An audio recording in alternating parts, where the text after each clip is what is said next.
Hola, clases de Español 4.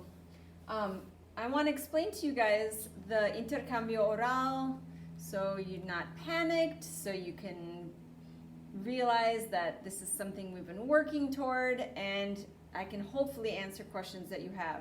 If you have questions that come up from the documents that you see or the sign up or this information, let me know, send me a message, ask me a question. So, you've seen this slide before because we've done intercambios orales en clase con capítulos 3, 4 y 5, tres prácticas. El intercambio personal es con dos personas. El propósito del intercambio es para demostrar tu habilidad de conversar, formar preguntas, charlar con otra persona sobre un tópico. Hay un proceso. Durante el intercambio van a leer un artículo sobre un tópico que estudiamos en Español 4. Redes sociales, derechos humanos, el mundo del espectáculo, etc. Después de leer, ustedes van a conversar sobre el artículo, posiblemente expresar opiniones, hacerle preguntas a tu compañero, conversar de manera natural, posiblemente hacer una conexión personal al artículo y en general hablar de la información que está en el artículo. Es un poco diferente en Google Meet que en clase, un poco. I already did these with my Spanish 5 classes and they went very, very well. Obviously, they've done them before, so they have a better sense of what it's like, but it went really smoothly. So, once you sign up on Sign Up Genius, and there's a link in the plan today, you and your partner will meet me on Google Meet for your sign up that day. There's a link in the invite that I'm going to send you. That'll come later. You are going to be sent an article via your school email once you're online with me. You can either print out that article, you have to have access to a printer to do that, or you can do a split screen with the Google Meet, or sometimes students read the article on a different device, okay? And you're gonna have 10 minutes, 10 minutos, to read the article and plan out what your communication strategies and how your conversation is going to go with your compañero. You may not write anything down, and notes may not be used during your conversation. That's important. So we'll all be on camera. I will turn my volume on my iPad down, and I will be working and not listening to you for 10 minutes.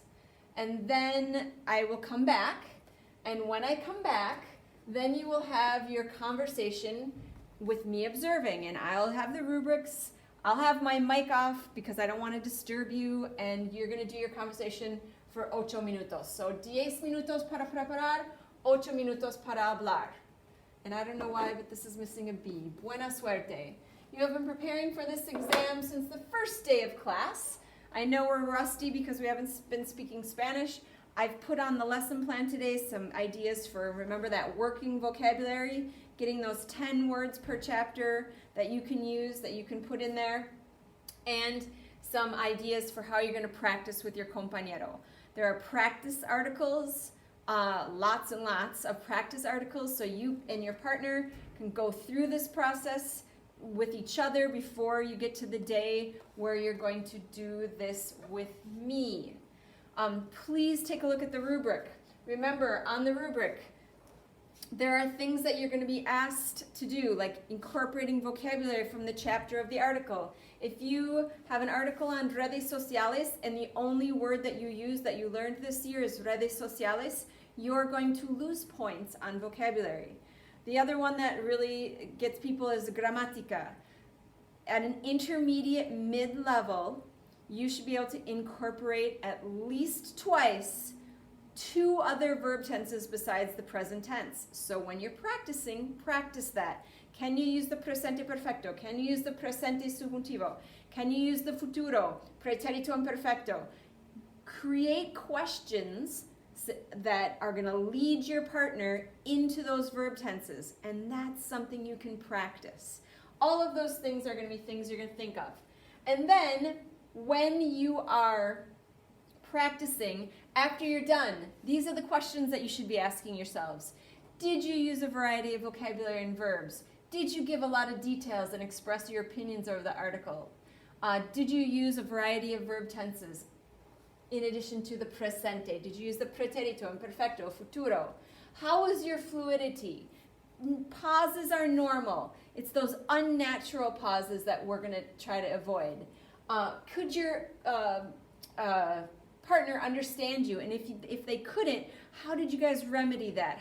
What communication strategies did you do that to work around that? How was your pronunciation? What do you need to get better at? All of these things. Every time you practice with your compañero, you should go back, look at the rubric and say, you know what?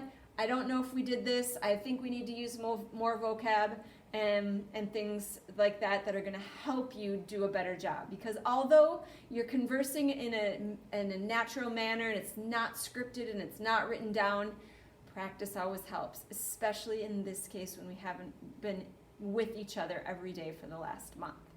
So, next step, you have your partner. You're going to sign up on Sign Up Genius. You're going to take a look at the rubric, and you are going to look at those practice articles and start practicing. The orals start this Thursday and Friday and go all next week. I know AP tests start next week, so I have a feeling some of you will want to get them done this Thursday and Friday. All the time slots are on the Sign Up Genius, and I'm here if you have any questions. So let's do this. I'm excited to see everybody. And here's some Español de las casas. Adiós.